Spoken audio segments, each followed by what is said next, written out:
Today we're going to be discussing 10 hidden secrets and tidbits from Super Mario Galaxy that you may have missed. From cool Easter eggs to surprising moments hidden throughout the game, get ready to discover things that most players never notice. But before we get started, if you're a fan of Princess Peach, be sure to leave a comment below. And if you love Mario and enjoy exploring this amazing world of the Mushroom Kingdom, don't forget to hit the subscribe button. Number 1. A lot of people completely miss these details in the Mario movie. First, when Mario meets Toad, look at Toad's backpack. It's not random. The design actually hints at the upside-down pyramid, the same kind of place where they meet Yoshi. Now, here's something darker. When Bowser captures Luigi, look below him. You can see cages hanging far down, filled with Kongs and penguins. It quietly suggests that many were already eliminated before Luigi even got there. Now watch closely at a small moment when they save the dog. The owner is reading a book, and it's actually Super Mario Galaxy, a hidden hint of what's coming next. And when Mario gets back home, there's a picture of Mini Mario on the wall, plus the phone on the table. It looks just like a Nintendo Switch controller. So many tiny details hidden everywhere. Number 2. This fan theory didn't just spark imaginations, it ultimately proved true. Peach says that her earliest memory is arriving in the Mushroom Kingdom, and her mention of other galaxies already hinted that she might not belong there. Fans suspected a connection to Rosalina, and in the Super Mario Galaxy movie, that theory becomes real. When Peach is asked by the Loomis to help Rosalina, she finds a storybook in the Comet Observatory, and that story reveals the truth. Peach and Rosalina are actually sisters, with Rosalina as the older one and Peach as the younger. But it gets even deeper. It's also revealed that Peach isn't human. Both she and Rosalina are beings formed from stardust, essentially celestial entities connected to the cosmos. And because of that origin, when they unite, they can channel incredible cosmic power. That's why Rosalina had to send Peach away when they were younger to protect her. It explains why Peach ended up alone in the Mushroom Kingdom as a baby. And by the end of the Super Mario Galaxy movie, the two sisters are finally reunited, not just as rulers of their worlds, but as powerful beings connected by the stars. Number 3. Did you know Mario and Peach were literally made for each other since her debut in Super Mario Bros.? The pair have been romantically involved, but it goes deeper than that. They were literally designed to complement each other. Mario's mustache has 6 total curved segments, and if we take a look at Peach, she has a grand total of 6 eyelashes on each eye, matching his mustache on top of that. If we make an outline around the top of Peach's hair, it creates a similar shape to Mario's mustache. The same is true for Luigi and Daisy, the other couple. Luigi's mustache has only 2 segments, and likewise, Daisy only has 2 eyelashes. And if we outline her hair, we also get a shape that is quite similar to Luigi's mustache. Number 4. In the Super Mario Bros. Movie, it seems pretty clear that King Bob-omb meets his end. During Bowser's wedding, Princess Peach lights his fuse, triggering a massive explosion that sends shockwaves across the kingdom. Most viewers assumed that was the last we'd ever see of him. But what if it wasn't? There's a small detail hidden earlier in the scene that many fans overlooked.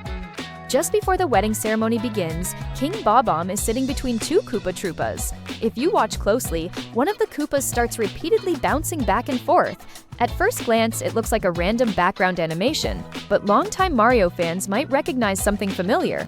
The movement closely resembles the legendary Infinite Lives trick from classic Mario games. In titles like Super Mario Bros. And later entries throughout the series, players could repeatedly bounce on a trapped Koopa shell to rack up extra lives. The technique became one of the franchise's most iconic secrets. So what if that bouncing Koopa wasn't just a coincidence? Imagine that! Somehow, the Koopa's endless bouncing was secretly granting King Bob-omb extra lives. If that's true, then Peach's explosion may have only cost him a single life instead of eliminating him completely. That would mean King Bob-omb could still be alive somewhere in the Mushroom Kingdom, waiting for the perfect moment to return. Could this tiny background gag be an intentional reference to Mario's extra life mechanics? Or is it simply a fun coincidence for eagle-eyed fans? Either way, the possibility opens the door for a surprising comeback in a future Mario movie. After all, in the Mario universe, one extra life can make all the difference. Many fans believe that Donkey Kong may be absent from the next Mario movie, and some have even joked that he is already dead because he hasn't appeared in discussions about the sequel. In the first movie, Donkey Kong constantly caused trouble for Mario. He mocked him, humiliated him, and created chaos whenever he could. Because of his major role in the first film, fans have noticed that he seems completely missing from rumors and promotional discussions about the sequel. One popular fan theory is that the next story could be inspired by Super Mario Galaxy, which focuses on adventures across outer space.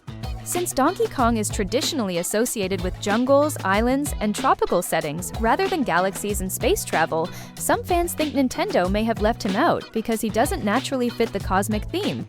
The sequel is also rumored to feature characters such as Luigi, Princess Peach, Rosalina, Yoshi, and possibly even Wario and Waluigi. However, there may be another explanation. Nintendo could simply be saving Donkey Kong for a future project, potentially one focused on his own adventures rather than the main Mario storyline.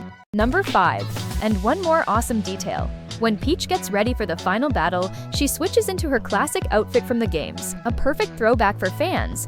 First, when Mario and Luigi go down the drain to stop the flooding, they break through a wall. But look closely at the hole they leave behind. It actually forms the shape of the classic Mario logo from the games. Now, here's a cool sound detail. When baby Mario touches the dinosaur's teeth, you can hear a familiar sound effect. That sound is inspired by the iconic sounds from the Mario games, like the classic jumps and interactions fans recognize instantly. And there's one more detail. When they arrive in Toad City, you can spot a map of the city in the background. If you look closely, the design looks just like the maps from the Mario games. A small detail, but a big nod for fans. Number 6. Have you ever noticed that Bowser and Bowser Jr. share an unexpected talent? Honestly, if they weren't villains, they could probably be artists. At the beginning of the second movie, we see Bowser spending a lot of his free time painting. He creates a portrait of himself with Peach and proudly calls it a masterpiece. I made a masterpiece for Princess Peach. But the interesting part is what else appears in his paintings. One of them shows a skeletal version of Mario, which could be a hint toward Dry Mario appearing in a future movie. Another paintings show a winged Yoshi and daisies, a very suspicious detail considering Princess Daisy appears in the post-credit scene. Then there's Bowser Jr. using the magic brush. He creates massive creatures like the Megal Robot and a dragon, and both of them look extremely detailed and almost alive. Meanwhile, when Luigi tries using the same brush, he admits he can't draw and only manages to create a simple Mr. Game & Watch figure. That difference says a lot. Bowser Jr.'s creations aren't random. He clearly has real artistic skill, which means Bowser probably taught him how to draw when he was younger, and in a strange way, art became part of their bond. Bowser paints his dreams and obsessions, while Bowser Jr. literally turns his drawings into reality. Yoshi eating moments didn't stop there, and some of them are absolutely insane. When Yoshi first meets Toad, he steals his candy apple, just takes it right in front of him. Then he eats 2 paratroopas mid-air while saving a blue toad.